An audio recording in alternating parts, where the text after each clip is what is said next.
এটা দেখিছে 4টা ৰুমৰ ঘৰৰ আঁত। এই ঘৰৰ আঁতত ইয়াতে আমি দৰজা ৰাখিছোঁ এখন,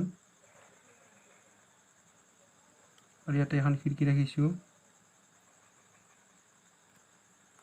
আৰু ইয়াতে এখন খিৰিকী ৰাখিছোঁ, আৰু ইয়াতে এখন খিৰিকী ৰাখিছোঁ, আৰু ইয়াতে এখন খিৰিকী আছে, ইয়াতে এখন খিৰিকী ৰাখিছোঁ, ইয়াতে এখন দৰজা ৰাখিছোঁ, আৰু ইয়াতে এখন খিৰিকী ৰাখিছোঁ, ইয়াতে এখন খিৰিকী ৰাখিছোঁ, ইয়াতে এখন খিৰিকী ৰাখিছোঁ। এয়া মেইন গেট দেখিছে, আৰু ইয়াতে এখন দৰজা আছে, ইয়াতে এখন দৰজা আছে, ইয়াতে এখন দৰজা, আৰু ইয়াতে এখন দৰজা আছে।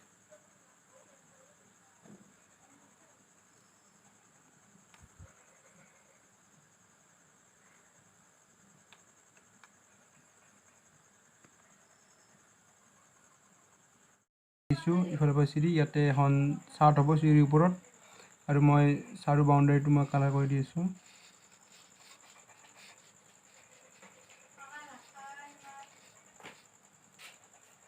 এতিয়া চাৰু বাউণ্ডাৰী কালাৰ কৰি দিছোঁ আপোনালোকৰ যাতে বুজি পোৱাত সহজ হয়। এইটো ৱাল হ'ব। চাৰু বাউণ্ডাৰী কালাৰ কৰাৰ আগতে আপুনি খিৰিকীটো কালাৰ কৰি দি আছোঁ যাতে আপোনালোকৰ বুজি পোৱাত সহজ হয়।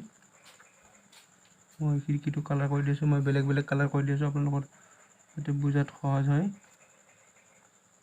কালাৰ কৰি দি আছোঁ আপোনালোকৰ বুজাত যাতে সহজ হয়। চাই থাকক শেষলৈকে ভিডিঅ'টো। এয়া দেখিছে খিৰিকীৰ কালাৰ কৰা হৈ গ'ল। এতিয়া আমি দৰজাত কালাৰ কৰিম।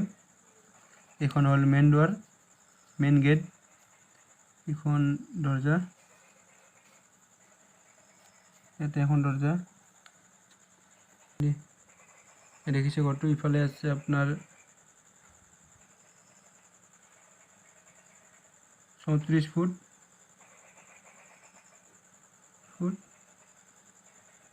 34, আৰু ইফালে আছে আপোনাৰ 32 ফুট।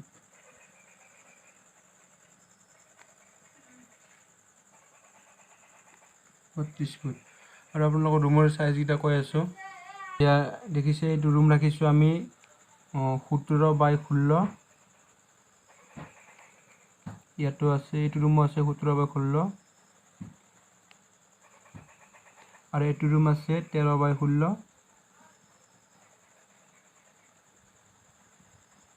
এইটো ৰুমো আছে 13x16, আৰু এইটো ৰুম আছে 8x16, আৰু এইটো বাৰাণ্ডাৰ এইটো যিটো দুফালৰ পৰা চিৰি হ'ব, ইয়াত ৰাখিছোঁ আমি 5x5, আৰু ইয়াতে আমাৰ এনেকৈ চাট এখন হ'ব, ইয়াতে এখন চাট হ'ব। চাটখন থাকিব এনেকৈ আপোনাৰ 11 ফুট থাকিব, আৰু এনেকৈ থাকিব 8 ফুট, 8x11। আৰু এনেকুৱা ধৰণৰ ঘৰৰ আঁত লাগিলে আপোনালোকে কমেণ্ট কৰি জনাব। আৰু যদি ভিডিঅ'টো ভাল পাইছে চাই আপোনালোকে লাইক কৰিব, কমেণ্ট কৰিব, আৰু যদি নতুন নতুন ভিডিঅ' পাই থাকিবৰ কাৰণে মোৰ চেনেলটো ছাবস্ক্ৰাইব কৰি থৈ দিব। আৰম্ভণিৰ পৰা শেষলৈ ভিডিঅ'টো চোৱাৰ কাৰণে